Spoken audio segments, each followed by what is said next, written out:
আসসালামু আলাইকুম। তোমরা এগুলা যে যেখান থেকে মোর ভিডিওটা দেখছেন কেমন আছেন, ভালো আছেন? যাই হোক আমরা এগুলা বাপবাটা যাচ্ছি মাথা চুল কাটবে, ঠিক আছে? মিহাত করে যাচ্ছিস মাথা চুল কাটতে সাদিবি কায় এটা রে?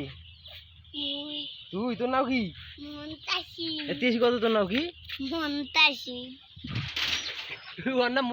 তো বন্ধুগণ আমরা বাড়ি থেকে বেড়ে এখন রোড উঠে গেছি। তার আওয়ার সময় রাস্তাত মিহাদ একটা গাছ দেখছে, যে গাছটা আমায় কালকে বাড়ি ধরিয়ে আলছিল। তা গাছটা যাবার সময় নিয়ে যাবার চাই। বন্ধুগণ হাঁটতে হাঁটতে বড় ভাইয়ের এখন ভ্যান চলিয়ে আলছে। আমরা এখন এই ভ্যান খানো উঠবো। মনে করেন যে ভ্যানও উঠিয়ে মিহাদও কস মিহাদানা পোস্টোস মার মুই ফেরানা সামনের ভিউটা নিবার চেষ্টা করনু। আসলে অসাধারণ ভিউ নয়।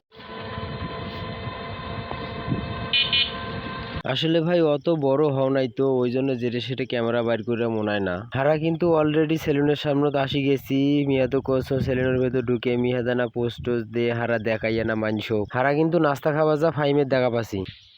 ভালো আছেন? মোর দর্শক কোন কেমন আছেন? দর্শক শ্রোতা কেমন আছেন? দর্শক শ্রোতা সবসময় আমার ভালো থাকে, বুঝছেন? তোমরা কেমন আছেন? ভালো। আলছি বাব্বাটা মাথা চুল কাটবার জন্য সিরিয়ালে তো জানেন সেলুনত মনে করেন যে খালি বসে থাকবে লাগে। কি করছেন তোমরা?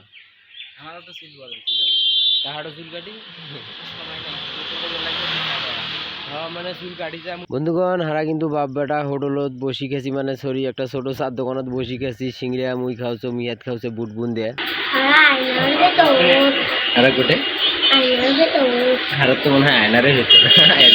অবশেষে অনেকক্ষণ সিরিয়ালে থাকার পর মনে করেন যে মিহাদের সিরিয়াল আলছে, মোর সিরিয়াল অনেক দেরি আছে। তার আগত একটা কথা কও, তোমার মাথা চুলে যদি সুন্দর সুন্দর ডিজাইন করার ইচ্ছা থাকে তাহলে কিন্তু অবশ্যই আমার বাংলাহাট আলামিন ভাই দোকানত আসবেন, অনেক সুন্দর চুল কাটে। এটা গোনা ফির কি হয়েছে দেখেন না, মোটরসাইকেলের কত বড় ছাড় দেছে। তা যাই হোক, মোর তো মোটরসাইকেল কেনার সামর্থ্য নাই, ওখান দেখেও লাভ নাই। মুই মোর ব্যাটার পোস্টটা নেওয়ার চেষ্টা করো না। মিয়াদক কিন্তু আসলে হ্যান্ডসাম না গোছে, তোমাকে কেঁকা না গোছে অবশ্যই কিন্তু কমেন্ট বক্সে জানা দেবেন, ভুলবেন না কিন্তু। তো গাইস অবশেষে মিহাদের চুল কাটা শেষ হয়েছে। মিহাদ কিন্তু আইস হচ্ছে, দেখো তোরা মিহাদের চুল কাটাটা ক্যাঙ্কা হয়েছে, এটা কিন্তু ভুলবেন না কবার। আর মিহাদক মুই কছো না মিহাদানা ঘুরাঘুরি কতবা তোর মাথাটা না দেখাই মাইসো ক্যাঙ্কা হইল কাটা মোকানা দেখো কি অবস্থা এখন। তারপর মনে করেন যে মোর চুল কাটাকাটি শেষ, মুই না গ্লাসের সামনে না ভাবনা হচ্ছে। তা মনে করেন যে আজকের ব্লগটা এইটুকুই। যদি ভালো লাগে লাইক কমেন্ট শেয়ার করিয়ে পাশে থাকবেন প্লিজ।